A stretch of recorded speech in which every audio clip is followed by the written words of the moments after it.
guys, today we're going to be talking about this scope right here. A lot of people are looking for a good LPVO that's low cost but still good, still reliable, still has good glass clarity, still has a good functioning reticle that can either work as a red dot or just just a regular reticle. And this is kind of the one that most people will steer you towards. And I have to say, I do like this, and I think it's good at a bunch of different things, but it also has some drawbacks that not a whole lot of people mention. So I'm going to go over those here. For those of you wondering, this is just a hollow sun. It's a 507C mounting plate, so you can ignore that. There's a pick rail on top of this scope ring right here. So the first thing I want to talk about with this, and it's kind of the thing that sets this apart from all the other LPVOs that are out there, is the reticle. So the reticle, as you can see, it's the ACSS reticle. It's good at estimating distance. It's good at estimating bullet drop. It's good at estimating how much you should hold left to right for wind. It's kind of a do-it-all Kentucky windage type reticle that kind of will give you a rough estimate on where to aim under different conditions. So that part is really nice for this, and I really do like that reticle. It's excellent at range work. But one of the problems I have is what makes it good at distance makes it kind of bad, in my opinion, up close. Other people that I've shot with, that shot my rifle with this scope on it, didn't have a problem with it, but again, this is just my opinion, my thoughts. I wasn't a huge fan. So the reason why I don't like this, and I'll insert a picture of what the reticle looks like here. It's kind of busy. So if you're used to a red dot sight, or you're used to something like an EOTech or something along those lines where it's kind of just a dot or a circle with a dot or something like that, there's a lot going on with this reticle. 2.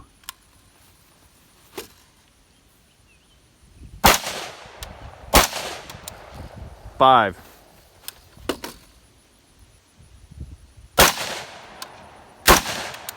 4.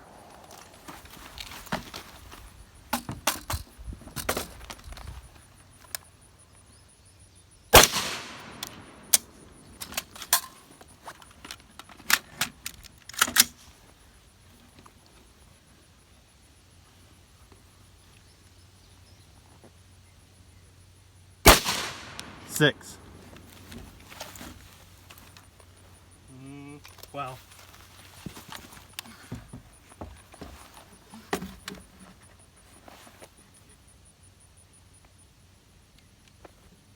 Oh.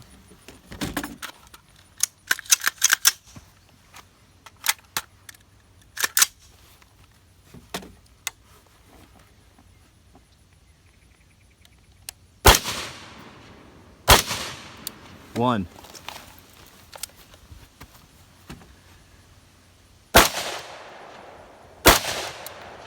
9.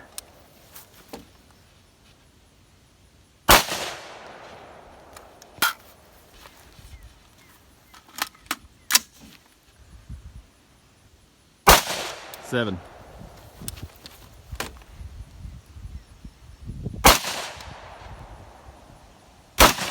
3.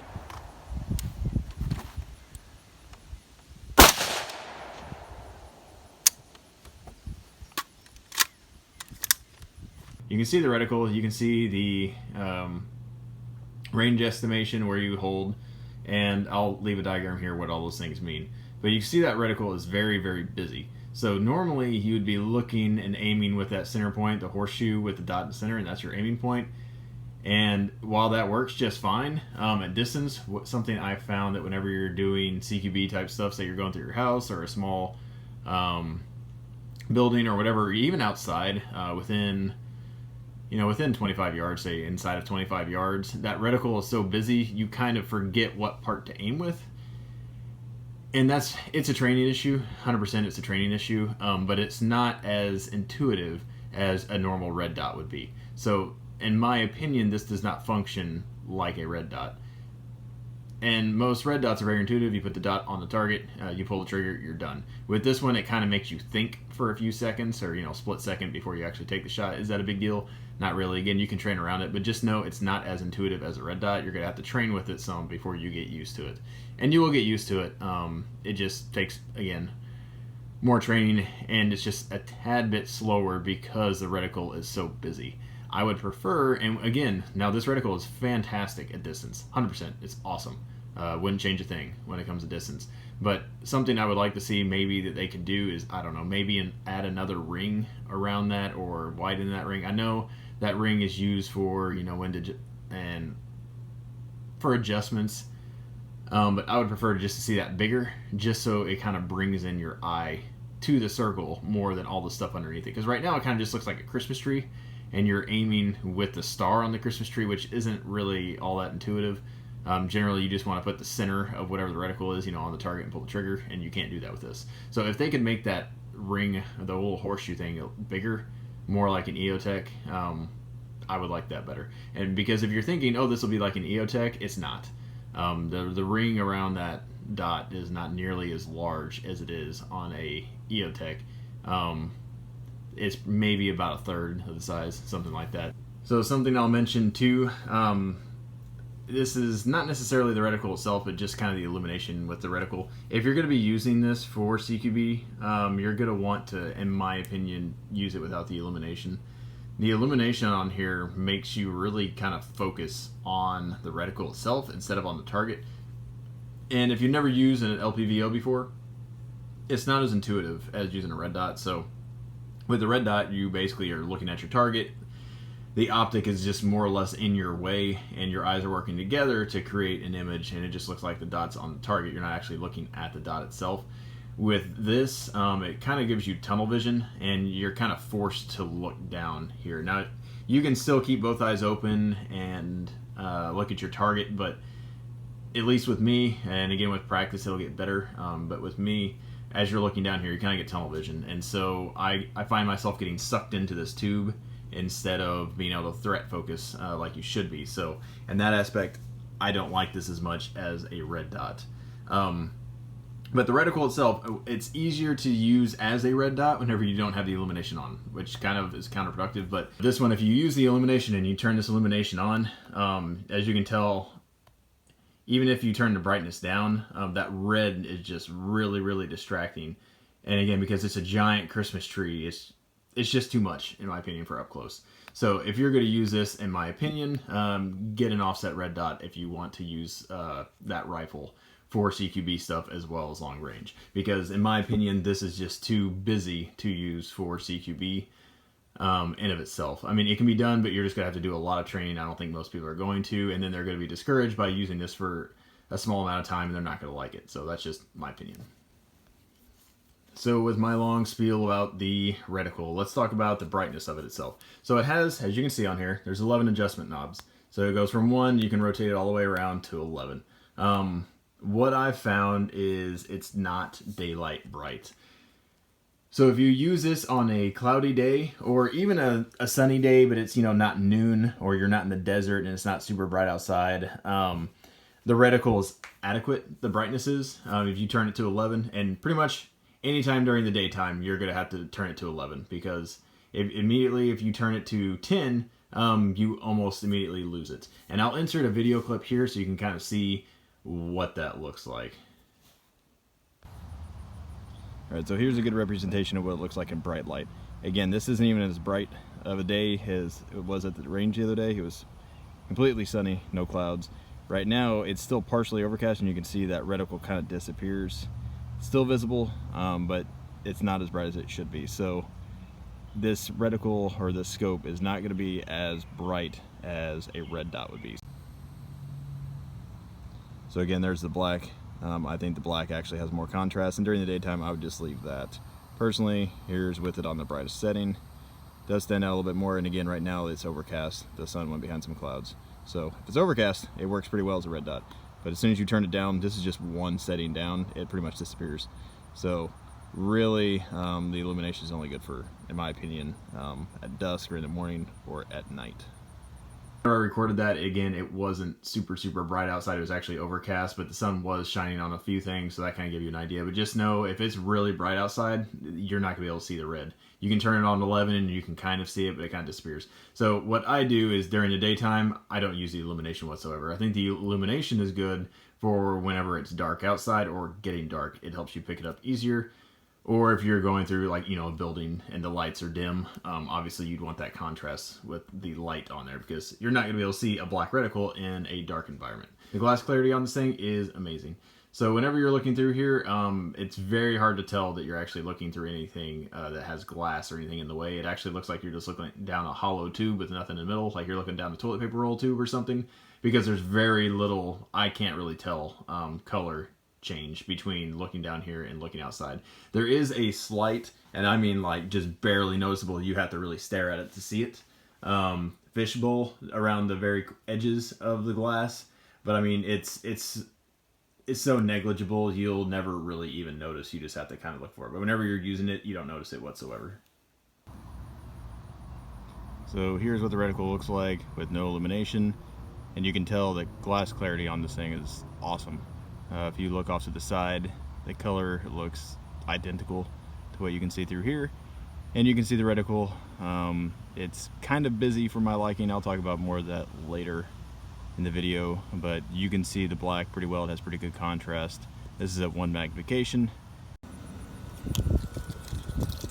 Let's see if I can get this to stay focused while I zoom in. There we go. Again, that's with it turned all the way up. And that fence back there is about, again, 35-40 yards. So the eye box on this thing is about, I would say it's anywhere from 1 to 3 inches, somewhere in that range. And that's on 1X, which you can see it's on right now. On 1X, if you can get up to about 1 inch away from this, and you can still use it just fine. And you can go out to about 3 inches away from it, and you can use it just fine. You can see the reticle closer and farther away from that, but it's going to be kind of floating all over the place where it's not really usable. Whenever you turn it up to 6X, your eye is going to have to be about 2 inches away. And that's, if you get farther or closer than that, you're not going to be able to see or use it. So the eye box is pretty forgiving for this type of scope, but just know, unlike a red dot, you're not going to be able to move your head side to side.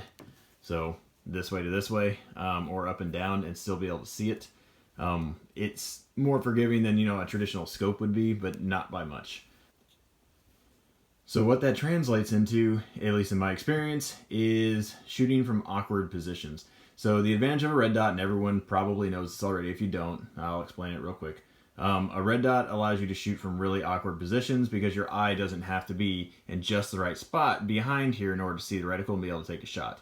So with a red dot, your eye, as long as you can see the red dot at all, you can take the shot as long as it's parallax free, and you're going to make hits. With this one, your eye has to be in that eye box in order to use it. So whenever you're shooting from a barricade or from in awkward positions, like if you're laying on the ground on your side, kind of looking through underneath a vehicle, something like that, it's going to be more difficult to aim with this. Now, again, you can practice more with it, you can get better at it. Just know it's not going to be as intuitive, it's not going to be as easy, and there's going to be some positions where you may not be able to even get behind this, depending on the position, versus you could with a red dot sight. So just know that getting into it, and that's just a downside of all LPVOs in general. This one's no exception to that. 5.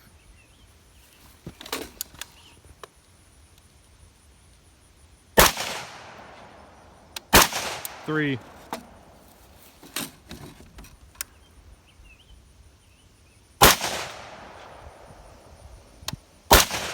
4.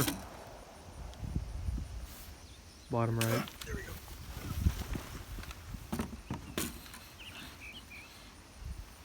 go. Okay, don't like it for this. I can't even see the reticle. Come on. All the way sideways.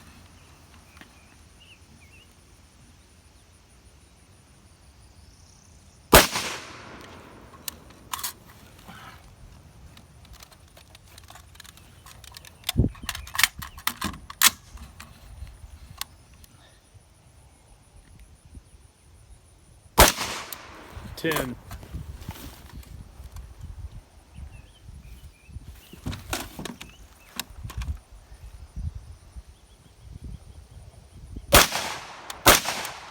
8.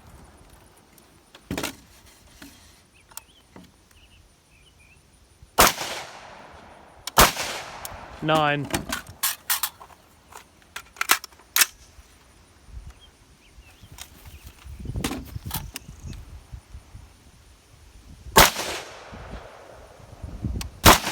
7.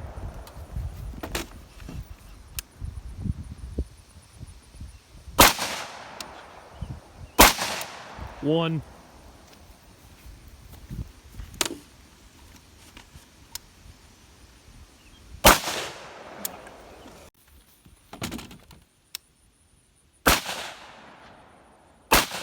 8.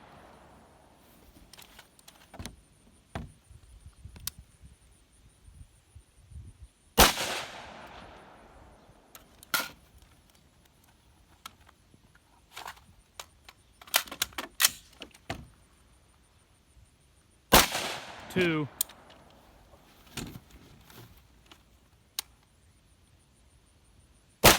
4.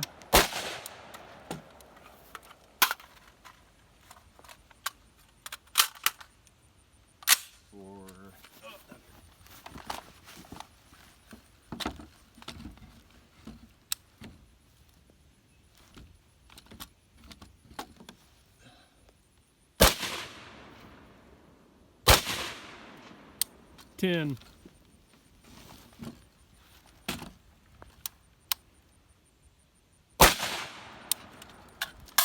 No. So the turrets on here I actually swapped out. This shorter one actually comes on top, and this longer one actually goes on the side. But whenever I mounted it on my rifle, and I have the T-Rex arms offset 45 degree, it's not 45 degree, it's less than that, but they're offset red dot mount. This cap, because it stuck out so much, was actually blocking my view. So I switched it, put the shorter one on the side, put the taller one on top, because it doesn't matter how tall this is on top. Not a big deal. And again, I'll show you that here in a second. But the turrets on here, they unscrew, so they're protected turrets.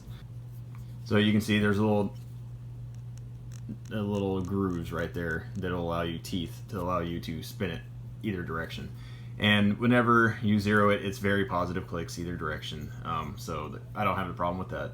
And just know on the larger cap also, there's a spot for a second battery. And this does take a CR2032, so just know. But these caps are interchangeable. The other side is same thing, except it doesn't have the battery compartment, so you can see on there. But it's very easy to change windage and elevation. You don't need any sort of tool or anything like that. You can just use your hands, so that's really nice. And again, the adjustments are very solid and very tactile. You can hear the clicks as you do. So the biggest problem in my mind is the mounting system. So the rings that come on this is a Burris. Hopefully you can see it right there. It'll actually focus. Yeah, so it's the Burris, and it's a PEPR. I don't know what that stands for, but it's a QD, quick detach mounting system. So you can turn these over, then you lock it down in place, and this tab locks. And then you can adjust it by adjusting these little knobs right here for the tension. This scope ring mount is pretty much the same exact height. So like the very center right here is the same height as all the other ones that I've seen on the internet that are all about the same price. It's the same height as the Aero Precision. It's the same price as a bunch of different ones that are out there. If you're gonna want one that's taller than this, you're gonna have to fork out some money. Most of those are over $200, and which comes to my complaint. So the way that you mount this to your gun, if you're not wearing ear pro, it's perfectly fine. The height is fine.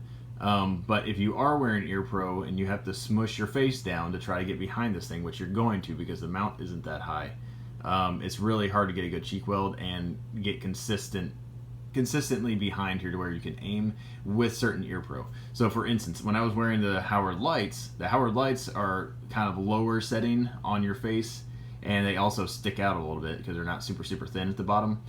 So I wasn't able to get a good cheek weld wearing Howard lights by themselves. I could still do it, but it was more difficult. Now whenever I was wearing my helmet that had the Howard lights attached to it, it was nearly impossible for me to get behind here without just smashing my face down into this thing. And again, it's because the Howard lights were making contact with my stock, which just did not allow me to get a good consistent cheek weld behind here. And it's just because this thing is so low. So if you've ever had a red dot that was mounted too low and it's a pain to try to get behind it, then you know what I'm talking about, because this has the same problem. And the only solution to that is you can buy a Picatinny rail riser, I guess, and then mount that to the pick rail riser. What I tried doing is I got these UTG. These are just, they're little rail sections that you can put on there, and they're just little risers. And I just mounted, you know, put these two next to each other and then mounted that on top.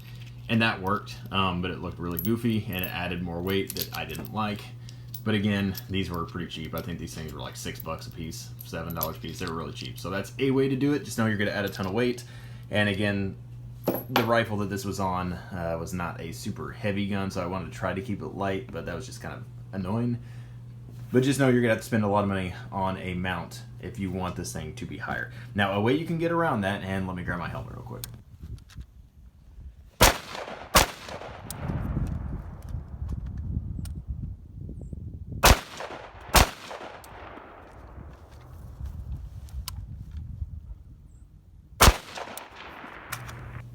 So the way I got around that is with these Ear Pro right here. So I actually took off my Howard lights on my helmet, and I got these Peltor, these are the range guards, and I was able to kind of bypass this problem altogether. So the range guards, as you can tell, have this little cutout up here, they have this cutout down here. That allows them to, whenever they're snapped in, they can go in and up more on your head, so they're not as low, so they don't get in the way of the stock as more. And then even if they did get in the way of the stock a little bit, this cutout here creates more gap, more space, so it's not coming in contact with the stock here. So these are way better. So if you're going to shoot with an LPVO really on your gun at all, and you're going to wear a helmet like this with Ear Pro attached, you're going to want to get these and replace, especially if you have the Howard lights, put these on here, because it'll just allow you to get a much better cheek weld, more consistent than you could with the Howard lights. This is a setup I had it on my AR. It was mounted just like this, and then you can see the T-Rex arms offset. Red dot is just right here. So hopefully you can tell kind of how much that's out of the way right there. So if you're behind there, you can see kind of how much it sticks out. So that's what it would look like whenever you're using the offset red dot. So I do like it when it comes to that, but again, I'm going to try it.